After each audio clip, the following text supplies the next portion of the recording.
Dès qu'une personne remplit votre questionnaire, vous allez pouvoir quasiment instantanément accéder à ces réponses. Voyons comment afficher la page des réponses d'un formulaire et comment analyser ces réponses. On va voir que cette page de réponse change un peu en fonction qu'il s'agisse d'un formulaire ou d'un questionnaire de type quiz. Commençons par un formulaire. Je reprends mon formulaire, votre avis sur notre restaurant. Je suis pour l'instant dans l'onglet questions qui vise à modifier ou d'ajouter ou supprimer des questions à mon formulaire. Là, je vais utiliser maintenant l'onglet réponses et je vois que 2 réponses ont été reçues. Je clique sur réponses. Je commence par afficher un petit état récapitulatif. J'ai 2 réponses. Voilà la durée moyenne de remplissage et mon formulaire est toujours en état actif. Je peux encore avoir d'autres réponses.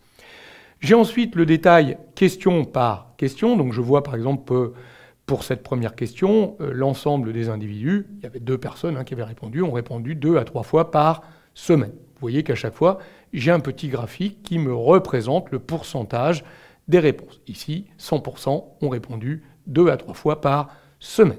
Si je clique sur plus de détails, vous voyez que comme il s'agit d'un formulaire attaché à mon organisation, je vais avoir les noms des personnes qui ont rempli ce questionnaire et cette question, et j'aurai donc la réponse de chacun ou chacune de ces personnes.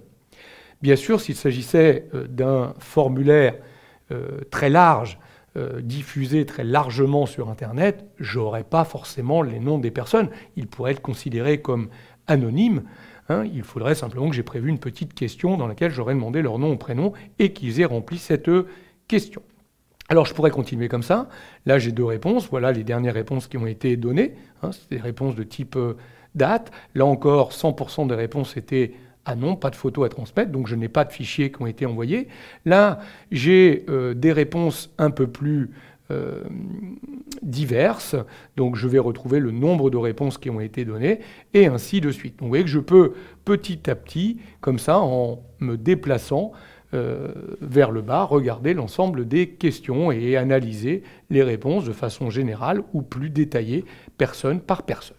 Je peux afficher le résultat, et à ce moment-là, je vais avoir chaque répondant, et pour chaque répondant, je vais pouvoir avoir son temps de remplissage.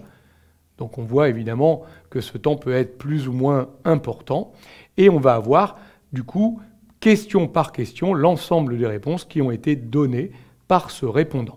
Donc à vous d'afficher soit un récapitulatif, soit d'afficher les résultats personne par personne en analysant chacun des questionnaires individuellement. Regardez ce qui se passe quand il s'agit d'analyser cette fois-ci un quiz. Je vois que 3 réponses ont été faites. Je vais aller sur les 3 réponses. Cette fois-ci, je n'ai pas une durée moyenne, mais plus un résultat moyen. Autrement dit, la note moyenne qui a été obtenue par les 3 personnes qui ont rempli ce quiz.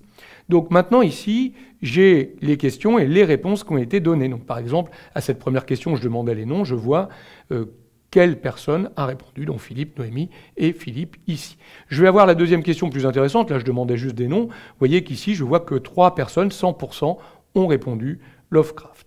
Et je vais ensuite voir les réponses données pour chacune des questions. Là encore, je peux afficher le détail, sauf que là, vous voyez que le détail est indiqué, en tout cas les noms sont indiqués en anonyme, puisqu'il s'agissait d'un formulaire diffusé très largement par un simple lien. Si j'examine les réponses ici, je vais pouvoir analyser les réponses personne par personne. Donc je vais choisir par exemple la personne 5, je vais voir son temps de remplissage. Je vois que pour l'instant, elle a obtenu 2 sur 25 et je vais pouvoir repasser en revue chacune de ses réponses. Ainsi, regardez ici, elle a complètement tort sur cette question, je ne vais pas donner de points, mais regardez sur cette question-là, il y a quand même 3 bonnes réponses qui ont été données. Donc, tout n'est pas correct, mais il y a quand même pas mal de bonnes réponses.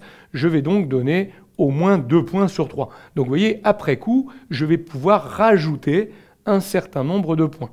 Ici, je ne donne pas de points supplémentaires, c'est faux. Ici, la réponse est fausse, ici également. Par contre, ici, il y a quand même quelques bonnes réponses. Je vais attribuer 1 point sur 3. Donc, je vais pouvoir, vous voyez, comme ça, redistribuer un petit peu des points à cette personne. Et du coup, sa note va augmenter. On voit d'ailleurs que le résultat moyen a été bougé. Donc, je peux réexaminer les réponses. Donc, si je reviens sur la 5e personne, je vois maintenant qu'elle est à 5 sur 25 au lieu des 2 de tout à l'heure. Je pourrais afficher les réponses personne par personne ou je préfère, si je le veux, les afficher question par question. Et donc là, je vais pouvoir passer d'une question à l'autre et voir l'ensemble des réponses qui ont été données question par question.